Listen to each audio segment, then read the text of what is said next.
Welcome to the DMV's Vibe Podcast. I'm Miss Pink, And now Fearless Swagger. and today we have a special guest with us. None other than Miss Jazmin Elaine is joining us today. Hey, friend. Hey. So y'all saw we advertised the show. If you didn't watch last week's intro show, please go back and watch it. It was the importance of sisterhood, which y'all will get to see later on in the season. We'll have them on the show. Um, A time will be had. yes, the time will be had when all of us are here together. And I gotta say shout out to the Eagles because we won the Super Bowl. Whoop whoop. And I went to the parade. That's why my voice sounds like this. Um, yeah, so y'all just gonna bear with me. But today, our special guest is joining us about an important topic that we touched on briefly on our previous show was about grief and how to survive it, how it affects your mental health and your physical health. And we invited Jasmine to share her story with us. And so I'm gonna let you go ahead and introduce yourself and tell us a little bit about um, what you write about and your journey. Okay. Hi everybody. My name is Jazmin Elaine. I have a blog. I named it after my mom, Cheryl. She passed away in 2020 due to cancer. So I started writing. It was a way. It started as healing for me. And then recently I lost my older sister Crystal in 2021, and then last year in March I lost my twin sister Kendra. So grief has been it's been significant, but writing has been a part of my healing. I also feel like, you know, my mom died of cancer, but my two other siblings, it wasn't expected. So I believe they died from a broken heart. So a part of my why is to kind of like bring awareness to grief, because sometimes people don't want to acknowledge it and then it catches up to you and then it's like you're too far gone. Mm-hmm. So my why, I just want to like break generational curses, and I just wanted to like stop, you know. And definitely, we've talked about mental health on just about every show that we've done because it can affect you when you try to suppress certain things. And writing was one of the ways that I know that I've said that it has worked for me is being able to write certain things down and being able to process emotions.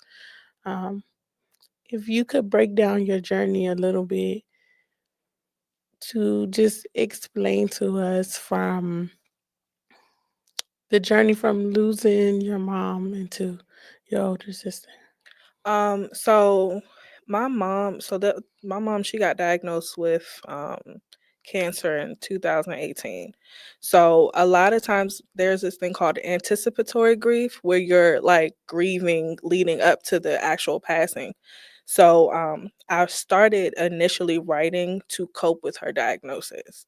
Um and then of course she passed away. Then I started the blog in 2020. It was during the pandemic, so you know, dealing with grief and being locked up in the house. I live by myself, so it was just like it was a lot, but it was just a way of me to cope. And then people they started reading it and they could relate. So then I'm like, okay, I'm not the only one. So then I was able to build like a I read it. community.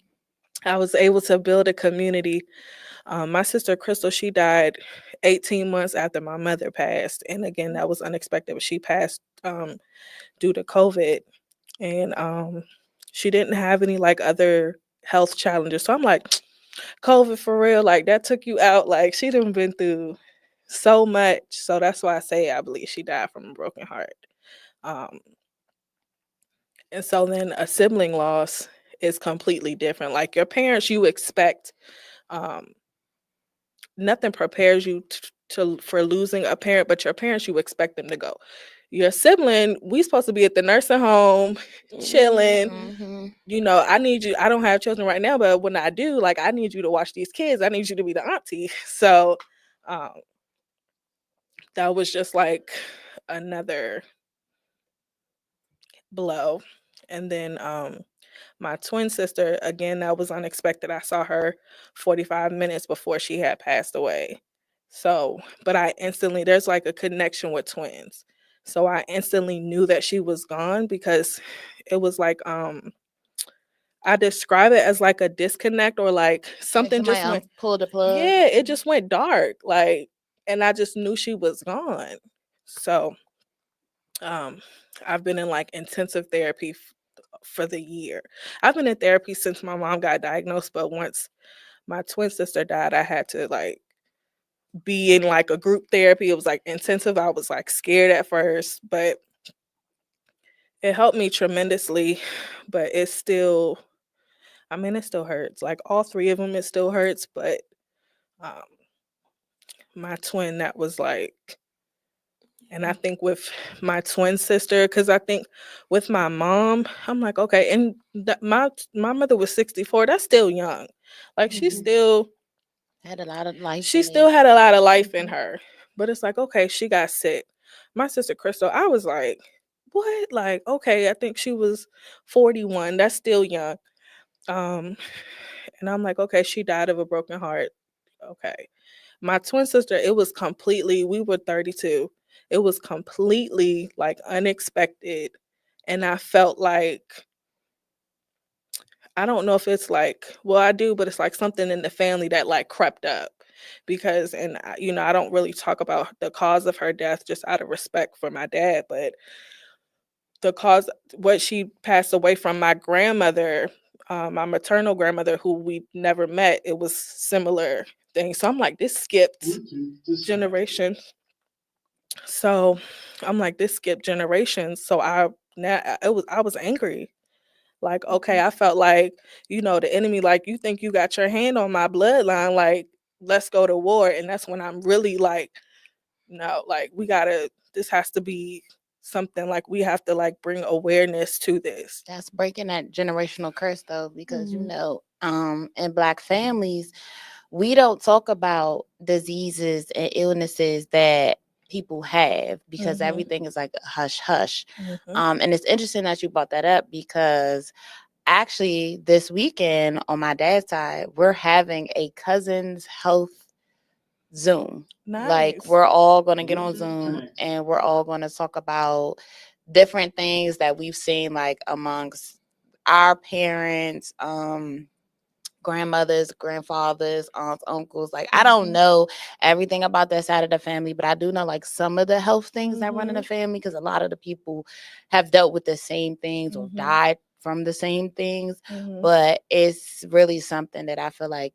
really the Black community, we really gotta stop Mm-hmm. keeping stuff on the hush and Right. I don't want nobody to know I got this. I don't want nobody, but Mhm. because like you said, it skipped a generation. So it's your grandmother had it, and okay, none of her kids had it, but then it came down to the grandkids. And So it's like nobody, I was nobody knew, completely, right? and then my thing is that's my twin. So I'm like, am I right?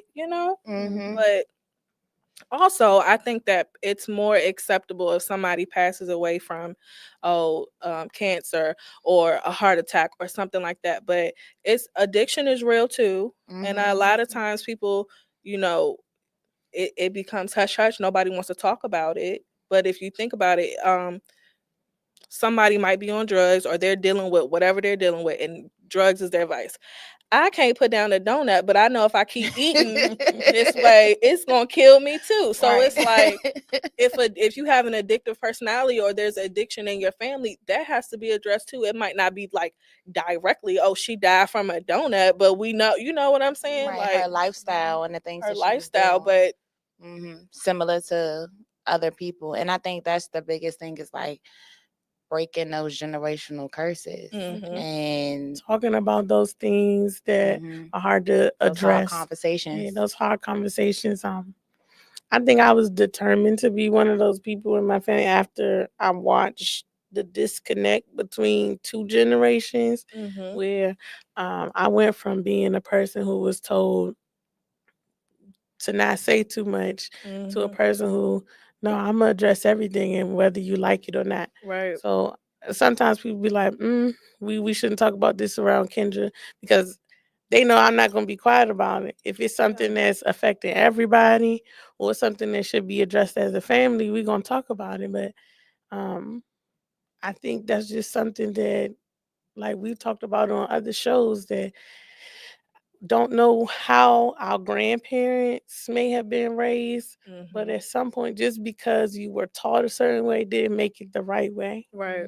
And understand it's okay to change. Like that's where growth comes from. It's from change.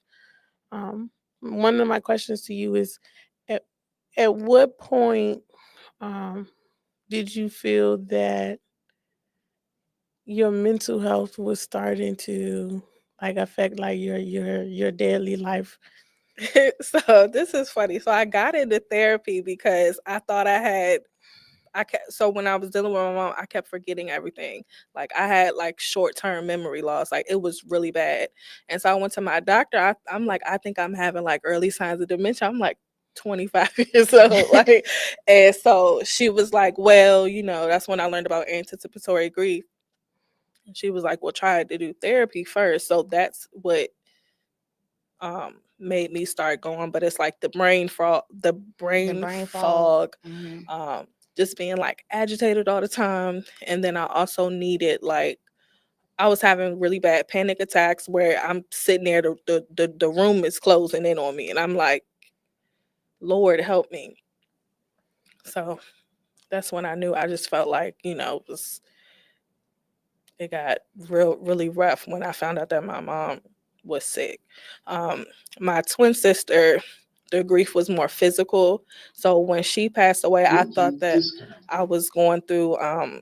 I thought I had a heart attack. I thought I had a stroke. I think I was telling you about this. And so people don't realize anxiety or depression. It manifests. It shows up differently. So I'm thinking like, oh my God, like I'm about to head out too. Like I thought I had a stroke. I thought I had a heart attack. I'm going to the doctor. I'm telling the doctor, test me for everything.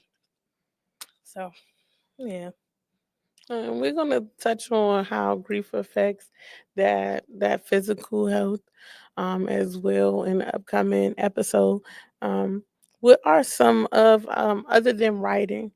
What other paths are you taking in your journey to help keep you in a peaceful space? So I mean, of course, therapy, boundaries, because your family, like we're all going through it, but you know, um, sometimes people don't, like, you're not your best version. Grief changes you. So you're not your best version of yourself. So there's things that are said to you. So I've just had to learn to like put up hard boundaries. Um, I believe that you have people in your life that pour into you, and then there's people who drain you. And at the end of the day, we have a choice. So I'm choosing to be around people who pour into me. So that goes back to like community is important. Like you can't get through it by yourself. Like you might try to isolate yourself, but I feel like isolation will kill you. And that's how people end up in addiction or, in a bad situation. And it's like, oh, dang, I just saw them the other day. They seemed all right. Like, no, we're putting on masks. So you have to find somebody who has the capacity. Who has the capacity. You just need like a good community. I go to Community of Hope, so that's a AME. Yeah. So church has played like a really significant part in my healing as well. So yeah. So I would say like, outside of writing, it would be therapy, boundaries, and community. That's been helping me along the way. And how often did you blog? So that's the thing. That's the thing. So I write all the time. Like, I have notebooks. I have my computer is full. I'm gonna need a new one soon. But a part of me is what I write about is heavy. So sometimes, which I'm trying to learn how to just like fully walk into this, but it's heavy. So sometimes I'm afraid to put out what I'm feeling. if that makes sense. I don't just only like write blogs. I have poems, but sometimes I'm like, ooh, is that a little too dark? Like, can these people handle it? But at the end of the day, somebody feels the way that I feel. So I'm working more on consistency, but I try to write, well, not write, but I try to post at least once a month, but I'm picking that back up. Okay. And if anyone wants to see that blog, where can they find it? You can find me at jazminelaine.com. And then I'm also on Substack. So you can, when you click on my website, you'll click on Cheryl's Girls blog, and then it'll take you to the Substack. And then you can subscribe. I have a free subscription and I have a paid subscription. So the free subscription, you'll see my blogs, my poems. The paid subscription will be like more like in depth of what I was thinking about when I wrote the poem or the blog, all that. Just, yeah. I love that for you. Thank you. Trying to get, a little coin. We all out here. Yes, we are we all all out here trying to get get a some coin. coin. And definitely understand writing and blogging, and how sometimes your thoughts, once you release them, you don't realize how dark they are until you have grown a little bit. You look back at it and you're like, I can't believe I was there. How did your journey, were you already very spiritual prior to that journey, or did it strengthen that your bond and your walk with God? So I was already, me and God, we go together real bad. But I've also felt very connected to the spiritual world or whatever. Ever since I was like a little girl, I used to have like dreams of people who I've never met. They passed away before me. Then my mom will show me a picture and I'm like, oh, I know her, specifically my grandmother. But part of me, I think because I've always had that connection, I have more peace because I know that they're okay. But definitely, like, when you go through something so hard, all you can do is lean on God because he's the only one that knows what I need. Shayla been through it. I could go to Shayla, but Shayla, Shayla ain't God. Shayla, you know what I'm saying? She doesn't know exactly what I'm feeling, and vice versa. Like, we can get an idea, but so it just gets to a point where sometimes all you can do is like depend on God. And he's the only one that got the answers. He's the only one, that type of hurt. He's the only one that can heal you from that. Your family can't do it, your friends can't do it. Like, yeah, they'll help you along the way. I believe God sends people in your life that will help you along the journey, but at the end of the day, you can only depend on him. Yes, I definitely agree with that. What do you think has been your biggest, I don't want to say reward, but for you to look back and say that I'm proud of me for something, after going through such a hard time? I'm proud to be here because it's been many days that I didn't want to be. I'm gonna be honest. Like, I'm proud of my sis. I really am. It's just like sometimes you just, especially my twin, like that. I woke up like, first of all, like I said, there's a connection with twins. So when you don't realize, you take advantage, you don't want to take for granted that connection. So when it's gone, it changed me. So like the past year, I felt like I was like in the wrong body because my world just really like shifted. It shifts anytime, but like I said, like, your mother is hard. You came from her womb. So that's a different spiritual disconnect that happens, but you expect your mom to go, whether you're ready or not. But a sibling or twin, which is deeper, we supposed to live together. So, like I said, I just remember my boyfriend the day that she died. I was just like in a daze. I had to tell my father that his daughter was dead. So my boyfriend was like, hey, are you okay? What are you thinking about? And I said, I want to be with them. So I'm proud of me to keep pushing because it's been days where I didn't want to. But I understand. I feel like I get this vision all the time. I feel like my twin sister, she had a choice. So what happened was the day that I saw her, I knew she wasn't well. I didn't know what was wrong with her. She didn't have any like health issues that I knew about. But when I saw her, I knew she had to go to the hospital. So I had called 911. They come, they check her out. They said that like her heart was like beating twice as fast as normal. And she was like, I'm not going to the hospital. She was very like adamant, I'm not going to the hospital. So she signs the little iPad refusing the service. And so I'm like, Kendra, do you know what you're doing? And she was like, yeah, I just want to go to sleep. I don't want to go to the hospital. I'll go to the hospital later. And I'm like, go to sleep. I just remember yelling. I'm like, you don't look like you won't wake up. And she's like, I'm fine. I'm gonna go to sleep. But I just knew something was wrong. So I said, I love you. You're a grown woman. I can't, I can't force you to go.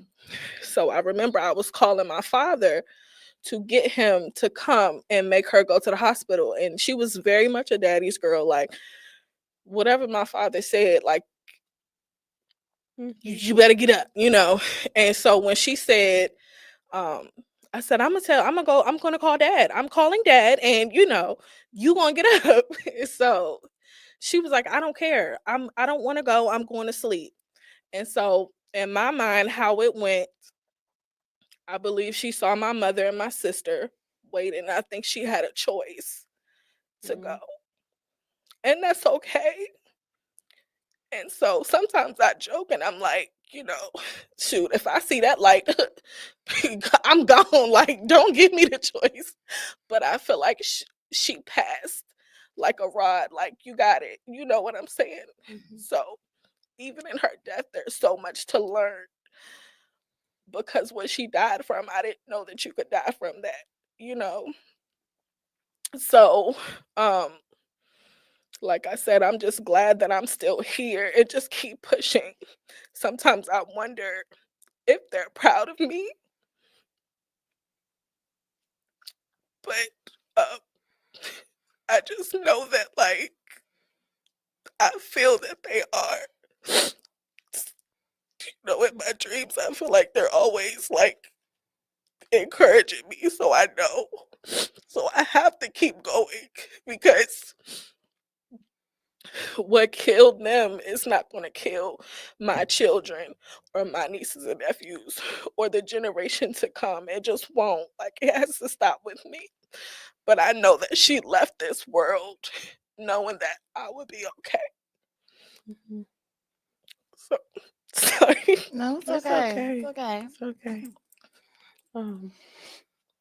I know you probably need a moment to go ahead and gather yourself up. I want to ask my co-host this question, and I'm not trying to make you cry, because we're gonna get deep next week too. Yeah. Oh yeah. I know. With your loss, as we've talked about it briefly throughout our podcast, and I've watched you go through a lot of phases. Can you talk a little bit how it affected your mental health? It's so funny that you asked that because I actually was talking to my students the other day, and I told them that they are getting a better teacher this year than what they had last year. I went through a lot of emotions and a lot of different feelings. I am at a peace with my mother's death because my girl was fighting 2 types of cancer. So I literally was watching the person that gave me life lose hers. And I never was I never was angry with God. Like, I looked at it as my mother fought cancer the best way she knew how, and that was to get it to go. But I was more so angry with the people that she left me here with. because I watched my whole entire family dynamic change. I watched the relationship with me and my dad change, um, which is honestly the main reason that I went to therapy. Um, and now I am forever grateful for my friends and my family. And when I say my family, I mean I'm talking about Damo, and I'm talking about Mike and my uncle, my favorite uncle, and my aunt, because like they have really kept me together. My COH family, like they have really kept me together. Like those were the people that really held me down, really were there for me. Like I could cry with them, I could yell, I could be mad, I could vent, and like I knew that they loved me, and I know that it was times like in this last. My mother only been gone for 2 years, so I know that it's been times throughout this journey that I have been difficult. I've been a difficult friend. I've been a difficult daughter. I've been a difficult sister. I've been a difficult coworker. Like, but it was just me trying to deal with how I was feeling on the inside. It was days last year where I had to leave work because I couldn't do it. Like I was mad with what was going on with me and my dad. And then I've talked about this in my own blog, but look, when I lost my mother, I lost my relationship at the same time. So I was not only grieving the loss of my mother, but I was grieving the loss of my boyfriend at the time because that went way left. And a lot of things came out on my 35th birthday that I just was not prepared for. And I think that, and then the things that came out like that really changed me. And I just, it was bad. And I was coping with so much by myself. And I was like, yeah, I was really falling into a depression. And I felt like nobody saw it because everybody who knows me knows I always got a smile on my face. Like you can never, I could be going through the worst thing, but I still have a smile on my face. So it's like a lot of people really didn't know like how bad I was. And I started therapy July 8th, 2024. And that was probably one of the best things for me. Um, because now I see I'm in a much, much better place mentally and emotionally. When I tell you setting them boundaries are real. Like I literally will D&D and won't talk to nobody. Like I now am very self-aware. Um, it's like losing a parent changes you. Like it's a fraternity that we all gotta be a part of one day. Like we all gotta be a part of that. And it really makes you look at life differently. And I just feel like compared to where I was last year around this time and where I am now, like I'm just a totally different person and mentally, physically, and emotionally. Heavy on the physically. We'll get into that next week. But yeah, I feel different these days. I just want to say, I just always applaud her for continuing to show up. Not just for herself, but she also still showed up for other people while she was going and grieving through things, which still amazes me to this day because I'm the complete opposite. When I go through things, I'm quiet. Like you're not gonna get too much from me. I'm probably still gonna throw a joke out there because that's just how I cope with things. But yeah, sometimes I just had days where I just go mute from the world because the best thing for me to do is to process it for myself first before I can talk to anybody about it. Because sometimes if you don't pick the right people to talk to certain things about, they'll make you go left while you're trying to just like release that energy, and they start trying to match the energy that you're just trying to get rid of. And so it can be tricky to navigate of who you should talk to, when you should talk to them, and I'm a firm believer of having different friends for different reasons. Yes. Um, there's certain groups of people that I just know. Okay, um, when I want to deal with this topic, I know I can't call them. And some people, I think when you have your own spiritual walk, and you don't judge other people for where they are, but it can definitely play a big effect on what you discuss with them. Absolutely. Also, Because the relationship too. hmm um because sometimes I don't want to talk to somebody who can't pray for me or understand that I need prayer. Okay, because Child. Pastor said if y'all can turn up together, y'all need to be Yeah. able to pray together. Hello. Thank you. And that's one of those things is when you're in when your headspace is not right, you don't want to be around somebody else who has a negative headspace, because we can't help each other, Mhm. and we still just gonna be stuck down here. And so it's definitely I tell her all the time, I give her flowers, because I don't know how she still showed up. And she still wanted to record for the podcast. I'm like, ma'am, no, like Mhm. I'm not okay for you. So I definitely understand. For you, I know you have a blog as well. Mhm. Um, what when did you start writing? And I know it wasn't specifically surrounding losing your mom, 'cause I know you had it before that, Mhm. but we just talk briefly about when you started writing.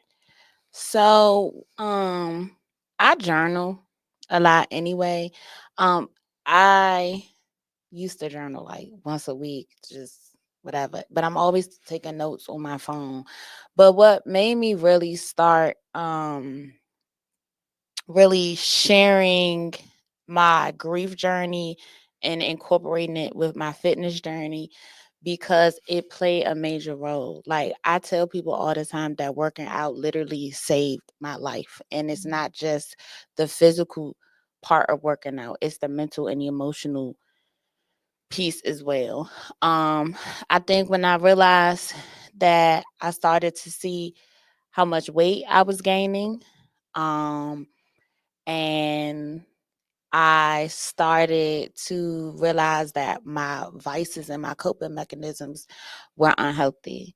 Like, it was when my mother passed, the only way I would eat was if I got high. Like, I had to smoke or I had to eat an edible in order to eat. I had to do that in order to sleep.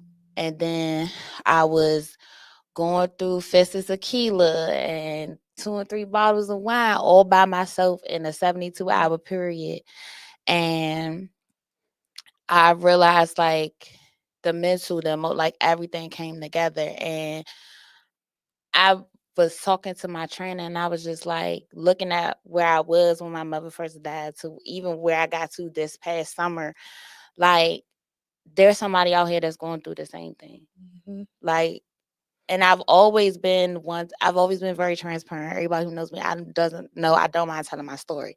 So my blog that I initially had was about my weight loss journey and how I lost over 150 pounds naturally and stuff like that. So I wanted to share that part. But then when I saw myself for the first time, because I don't think we always necessarily see ourselves, Mhm. but when I saw myself and I realized that for almost a year and a half, I never really smiled in pictures anymore or selfies. I was so big. Like, I stepped on the scale and I was almost back up to 300 pounds. And I just was like, this ain't life. Like, this can't be it. And so when I started to see the change in myself physically and mentally and emotionally, I was just like, I got to share this because I know somebody is doing the same things or grieving. And a lot of times we don't really think about that the grief is causing us to do that. Mhm. We think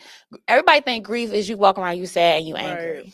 And No. that's and it's so much more to that. Mhm. You know, it's not just, oh, I'm crying today or tomorrow or I'm mad at the world. Like, there are other things that play a part, other roles that or other environmental factors Mhm. that can change how your grief look. Like I have mild anxiety, but my anxiety doesn't look like everybody else's.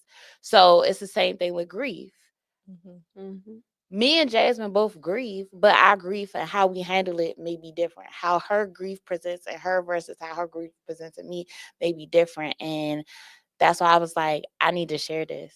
I need to get this out. I need people to see it. And so the anniversary of my mother's death last year, the first year, was when I actually, that was the first blog I put back out in like 5 years. So I started in like 2017, 2018. And when I started to realize that people were relating to that and really starting to, like they was feeling how I was feeling, then it was like, okay, I need to keep going. And now I need to incorporate how the grief affected the physical and the mental part of me and how it literally changed me.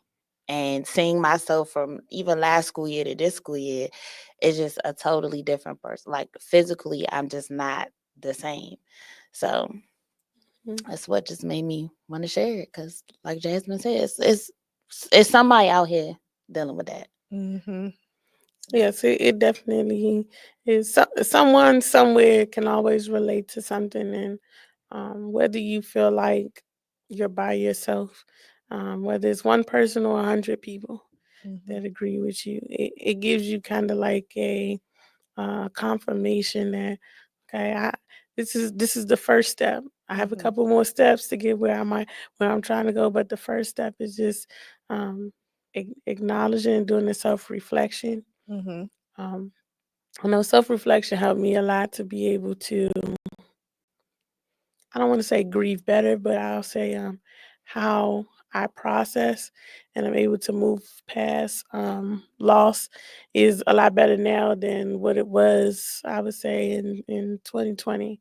Um, a lot of things happen over the last couple of years, and the podcast has been one of the biggest outlets for us to discuss a lot of different things that we've been through in our personal journeys.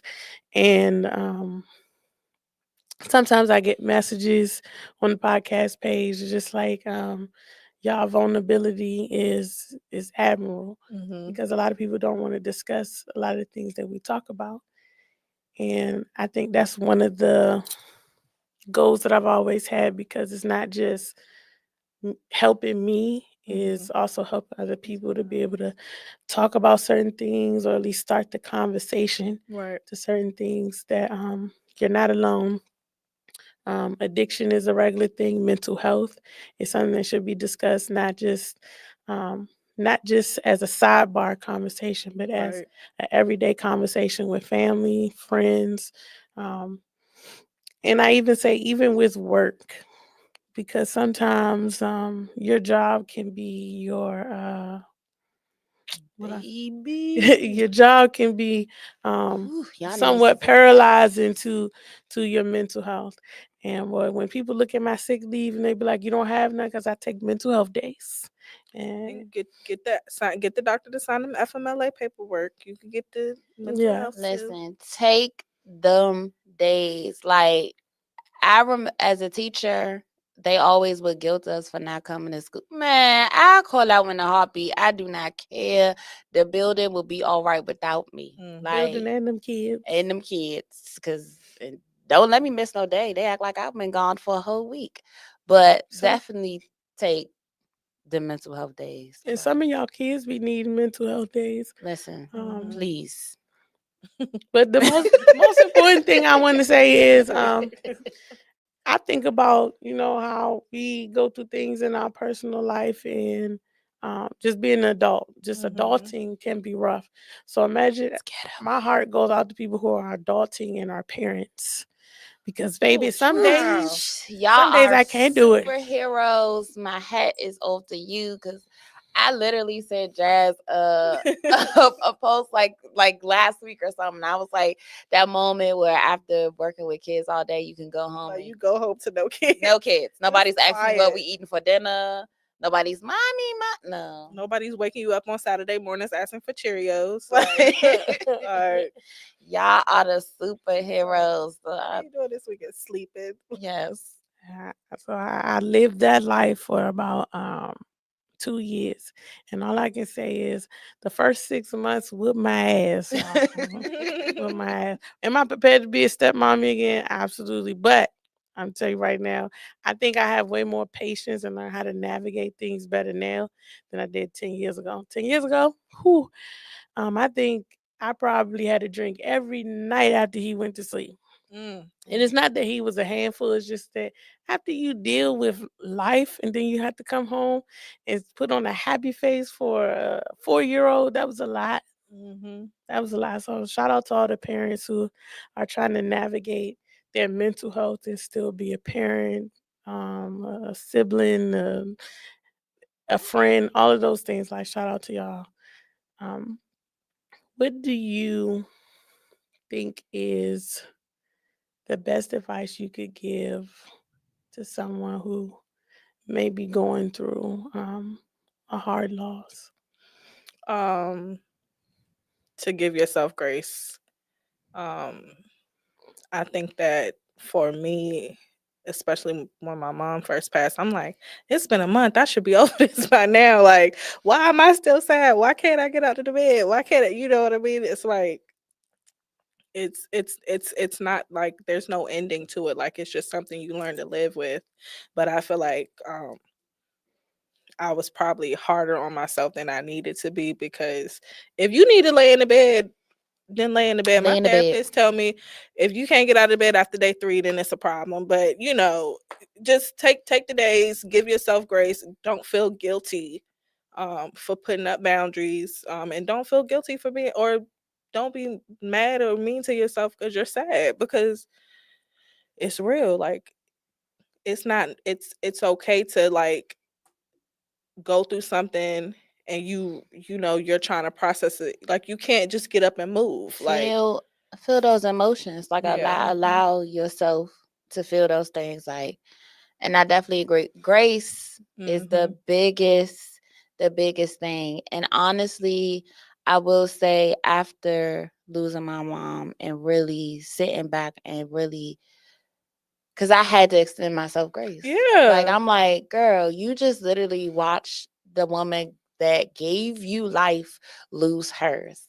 Like, Right. yes. And then the build up, because when you're watching somebody say, you're not, you're worried about the person who said, so you're worried about doing any and everything for them. I got to be there for my mom, and you neglect yourself. My mother was sick for 2 years. For 2 years, I didn't have no friends. I wasn't doing nothing. I was either I'm going to church and I'm going to go be with my mother. So you neglect yourself. Then she passes away, and then you got to figure out who you are. Like And the biggest thing that in therapy, like I love my therapist. She it's was the in like, therapy part. yes, in therapy. And I was just basically telling her that this summer I had to learn who I was without a mom. Like I am not the same Shayla, Swagger, whatever y'all want to call me.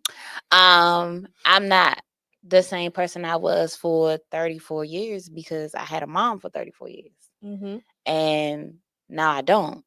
And so she was like, she said, I'm very happy to hear you say that, because she said a lot of people always say they want to get back to me. They want to get back to me. And I was like, I can't get back to that old me because that old me had a mother. And I said, I had to learn this new version of myself without a mom. And so when I look back on that time period, I'm like, extend yourself grace. And that was the first blog that I put out on the anniversary of her death last year, was me talking about extending myself grace. And me realizing now, honestly, because I took time to really extend myself grace, I'm learning to extend other people grace. Especially like working at education, like you meet people from all walks of life that have so many different things going on in their lives. And so I tell people all the time that your personal life definitely translate into your work life, your work ethics, and stuff like that. Even though people feel like they don't, but They definitely do. And so there are people at work that I'm like, all right, you got all this going on at home right now. All right, I get it. I'm gonna let you have your moment today. I'm gonna extend you that grace. So, but I don't know for how Don't long. let it happen again. Okay, don't let it happen again now. But I think just the biggest thing is like we really have to learn to extend ourselves grace, and not even just in grief or death. Extend yourself grace with, like, even with my relationship. Like I had to be like, you know what, girl, you extend yourself grace because you tried, you tried, and I had to forgive myself. Like the biggest thing is my friends tell me that I'm so hard on myself, and I am, and it was like, you gotta forgive yourself for allowing people to do things or treat you a certain way, or you know what I'm saying. That was out of our control, and I think that's the biggest thing is like extending that grace and forgiving yourself, and the forgiveness, and then you forgive them too. Like sometimes even it's for you. That forgiveness that is not forgiveness, about that it other really person. don't be about the other person. It really is for yourself. And now I'm at a place now where who's supposed to be here is supposed to be here. I'm telling you, when you lose a parent, like you really do not care who walks out your life. Like, Be like, all right, I do not care. been through worse. I do not care. Like I was there, watch my girl take her last breath.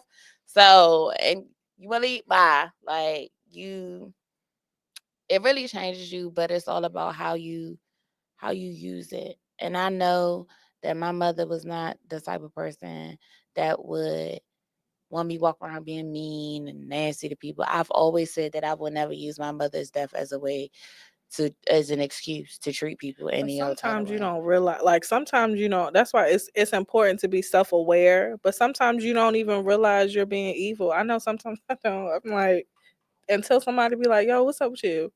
And it's just like it's a lot going on in your brain. You don't even realize how you're coming across. Like I'm really thinking about something, and you know, you might have asked me a simple question, and because I'm thinking about something, I respond differently to you, and it might not have came across that way. But you like, you know, that's why it's important to have people around you that tell you get it Yes, together. because they might be like, what's this energy? What's this? Get it up off you. Get it like that. So it is good to have people that's gonna hold you accountable. And especially like people that's been there. Like I'm really grateful for the people that have been there for the last 2 years, especially my COH family. Like I'm so grateful for the Hope Pack family. I'm grateful for the Voices. And any other whatever organization. I don't know. I feel like I can do everything at the church house. me and Jazmin I'm Hope. her favorite though. She likes to when she's you know when she talks about it, she's really talking about. I'm really talking about Jazmin. We be holding it down in all our ministries. POP hold it down. But I'm really just grateful for the people that's around me. And I think also as someone who is the only child between my parents, so it's like I don't have real siblings. Well, my mother had a son. He passed away when I was 13. That's the brother I was close to. My other brother, I've been very open about him on my father's side. I do not talk to that man at all. He could walk in here today and I would have nothing to say to him. And yeah, I've talked about that multiple times. But I'm just grateful for my village and the people I call my brothers. Like those my brothers. Damo carried my mama casket. Y'all know I tell y'all that all the time. That was my mama light skinned son. And then Reverend Aaron at the church. That was my mama other son. And he was one of her pallbearers too. So I'm grateful that I got some amazing friends and family. I love y'all. Okay, enough being mushy now. I'm a thug. Yes, y'all. She do this all the time. I tried to get her flowers the other day, and she always use like a similar like emoji that she responds like, "Don't make me cry" on social media. Like, don't be making my eyes sweat. Yes, that's her favorite. I Don't don't make make my my eyes eyes sweat. sweat. But as y'all see, grief can come in ways. It can be there was a meme that says it can be a smell, it can be an environment, it could be a thought. Sometimes it can make you cry, sometimes it can make you laugh, sometimes it can make you smile. Um, there is no time limit on grief. Now, while I sit here, I've never, experienced the loss of a parent. The deepest loss I experienced, I would have to say, would have to be was my older brother. Mm. Um, that was 5 years ago. Well, this June would be 5 years. That was probably the hardest thing that I've ever I've experienced losing friends and certain family members. I love my grandparents, but you expect that to happen. Mm-hmm. But like you said, when you envision yourself growing up with someone and growing old with them and doing all these things, and we had plans that we didn't accomplish, it kind of feels like you hit a brick wall, and I felt like I started losing control of my life because so many things happened. And Y'all, I never seen her this vulnerable, y'all. so many things happened. Like I talked about, the sexual assault happened right after that. So it was a lot of things that happened back to back in that month that I was spiraling fast. And and then I was trying to be in school and I was trying to work. Them people should have fired me. I ain't gonna lie. Them people should have fired me because I was not working at all. I would drink all night, sleep half the day. I wake up at 1 o'clock, 2 o'clock, do 3 calls, and I'm finished work for the day. I don't know how I had a job. Um, but therapy was the one thing that definitely helped. And Y'all hear that? Therapy. therapy helped a lot. Black people, please. I mean, and as I told you, I'm not a person who, when I'm going through things, I don't usually like to talk to too many people Mm-hmm. because I know how my energy can get when I'm going through things. And I never want to give that energy to somebody who doesn't deserve it. Mm-hmm. So, outside of therapy, I would say music. Mm-hmm. Um, and I used to just go for drives. Now, I don't recommend doing that though, because sometimes I would be so spaced out. I'd be like, what's that light, red or green? Mm. So I don't recommend always going for a drive. Um, Also, another thing for me was prayer. Amen. And Amen. um, prayer helped a lot. I still have my jokes, but I would say whenever I had a certain kind of energy around me, I felt like I would respond in a way that it was not who I wanted to be anymore. And so I had to distance myself from a lot of people. A lot of people didn't understand that. And I was in a space where I don't feel like explaining it. You shouldn't have. So You shouldn't, right? You don't have Okay. to. the biggest thing was my other brother who eventually he will make his way onto the show. The bald head one. Yes, the bald head one. My Scorpio brother. Um, Me and bro are so locked in that sometimes I might be having an off day and he just randomly hit me like, you good? I ain't posted nowhere. I ain't said nothing to nobody. It's just that's just how in much we are in sync. Most of the time it's just like, hey, you feeling off today? You good? It's just because me and him and my older brother, we were connected so tightly that it's like we always transfer energies no matter where we were. Um, I would say almost 5 years later, I've gotten better with looking at pictures Mm-hmm. or hearing his voices from videos. Um, the one thing I'm hoping I don't have to sit through again will have to be going to trial to sit through that again. Um, Going through trial was like the day he was killed all over. Mm. And I did not think that it would affect me that much. But when That trigger, that re-triggering. the re-trigger was hard. Yeah. In the courtroom, you can't respond how you want to respond. The person who did it is sitting right there.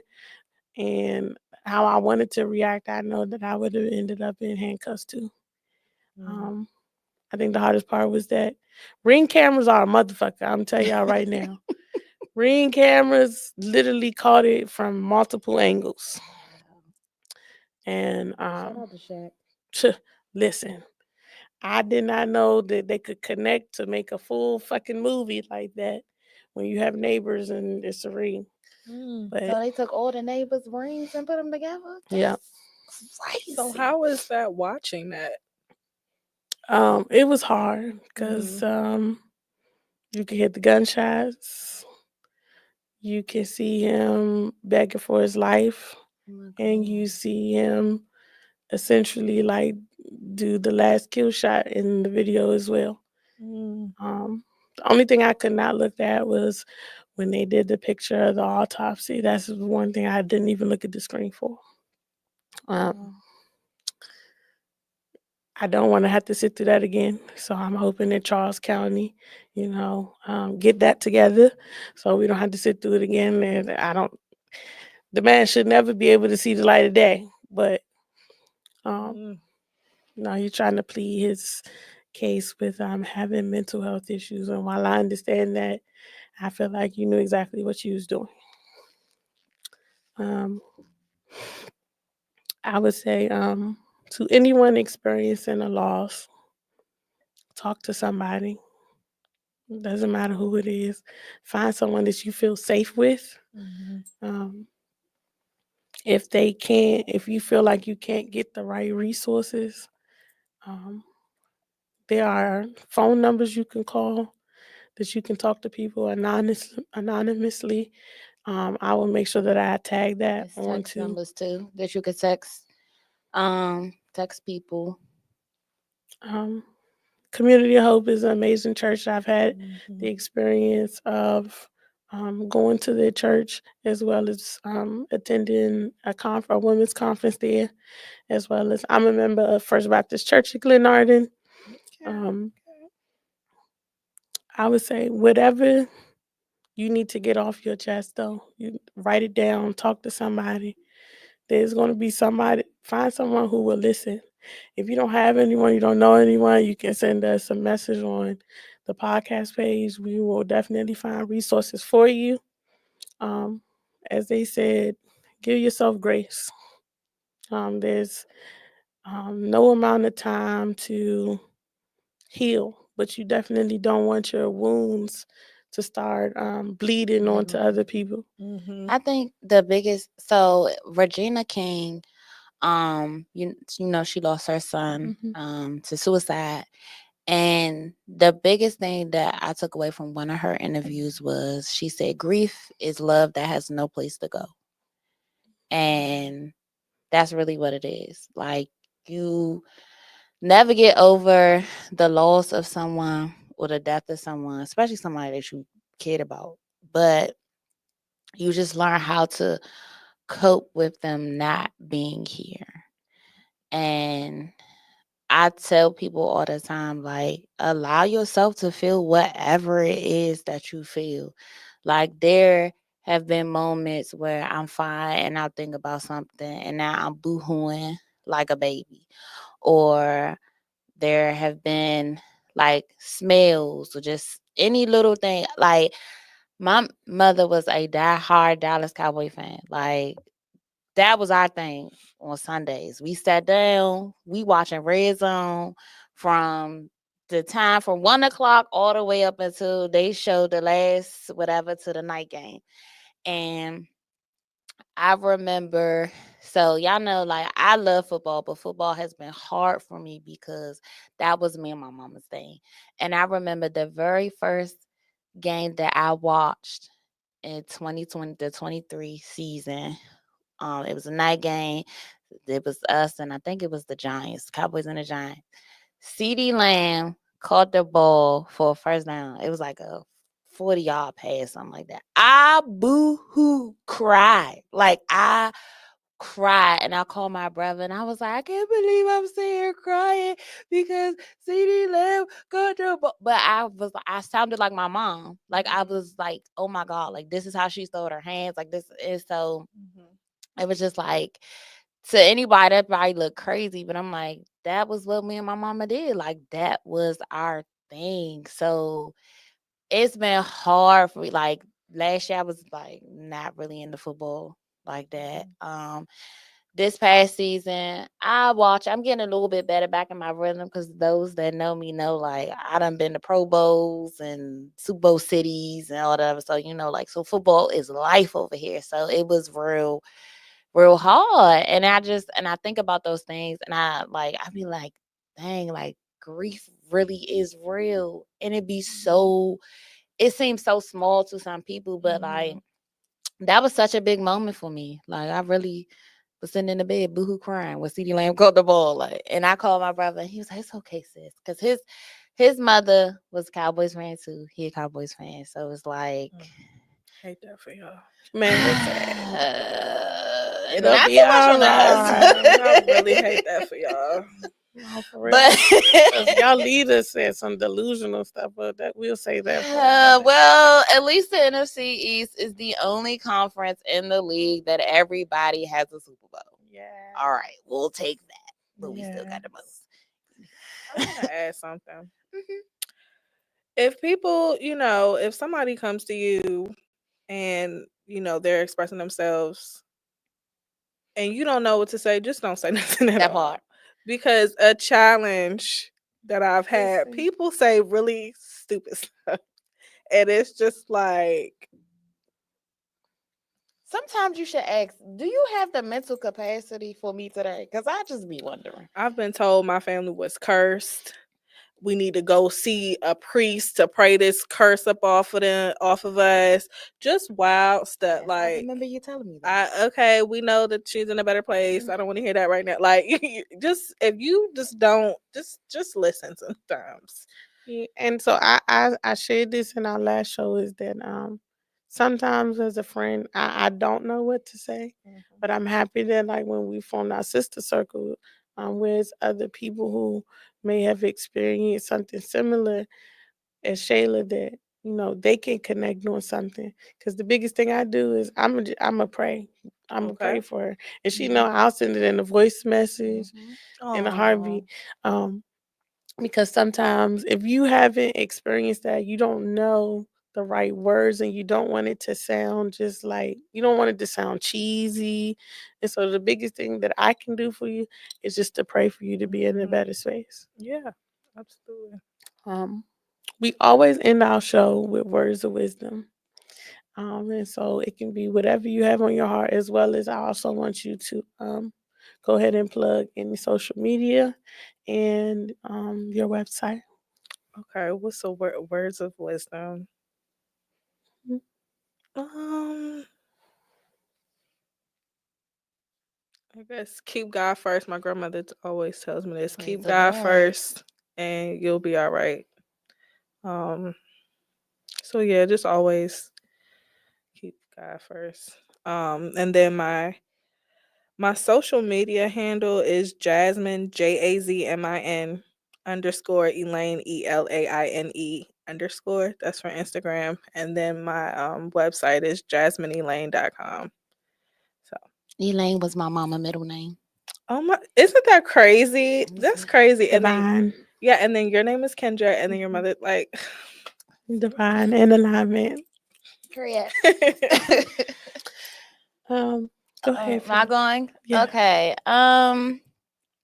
So I don't even know what to say. Like, this episode was a little heavy for me, a little heavy, but go talk to the lady. Y'all know it's my running joke. But no, definitely go to therapy, y'all. I will say this is my second time in therapy, and it's crazy because both times I've been to therapy have been something that's happened with my mom. But I would definitely say go to therapy, talk about it. Like, it's okay to not be okay. Um, it's okay to feel whatever emotions that you feel. It's nothing wrong with being sad. It's nothing wrong with being angry. It's nothing wrong with being anxious. Um, it's just we don't want you to stay there. And I think that's the biggest thing that, and I instill that in my students as well. Feel how you feel, please. Feel those. Allow yourself to feel it. Don't suppress those feelings. Don't suppress those emotions. But just don't stay there. And find a healthy outlet. I think that's another big thing, that there are a lot of people that are literally just functioning through life, but they're not living. At one point in time, I felt like I was surviving, but I wasn't living and I wasn't thriving. Now I feel like I'm living and I'm thriving. So I definitely would say, go talk to the lady. I found my therapist on growtherapy.com. So there are plenty of resources. Therapy for Black girls. That's therapy for Black girls. There are plenty of resources that you can use to find a therapist. Especially as a Black woman, I specifically wanted a Black woman. So they're out there. So I would definitely say just make sure that go talk therapy. I'm pushing therapy. Jesus and my therapist. That is how I'm getting through life. Okay. In the gym. But yeah, that's all I got for y'all. And I always remember to live fearless. Y'all know how I do. Can I Go ahead, girl. Don't be afraid to test out therapists, because sometimes, one might not work. Keep trying. It's not, sometimes you might have to do a little adjusting. So don't be discouraged if it don't work out the first time. Keep going. Just like in relationships, friendships, you gotta figure out what you like, what you don't like. So don't give up. I know a lot of people go to therapy one time and then it wasn't a good match and then they give up. So that's all. I've seen that with Black men. Let me just say that. And the Black men that I've talked to that have went to therapy, they say they started, it wasn't a good experience, and then they won't go back. So please, it's trial and error, just like it is throughout life. You gotta, sometimes you gotta talk to niggas on their mental level and say, the same way you be trying out them hoes, try out them therapists. That part. The one thing I want to say is, so I told y'all that sometimes I take my mental health days. My biggest rule of thumb is that at my job, by the third day, you gotta have a doctor's note. So by the third day, if you ain't got it together, you need to go see somebody. But definitely take care of your mental health, whatever that looks like for you. Take self-care time. Um, do what's best for you. A lot of us feel like, well, a lot of people will say that that's selfish, but in the world that we live in today, make the best choice for you. And always keep yourself first. Always keep yourself first when it comes to your business and your affairs, your peace. As Fearless says, protect your peace on purpose. All right. We love y'all. Y'all will get part 2 of grief, which is going to be touching on your physical health. And we will see get y'all. to be my trainer next week, guys. Yes, and we will see y'all next week. Thank y'all for tuning in. Bye, y'all. Bye.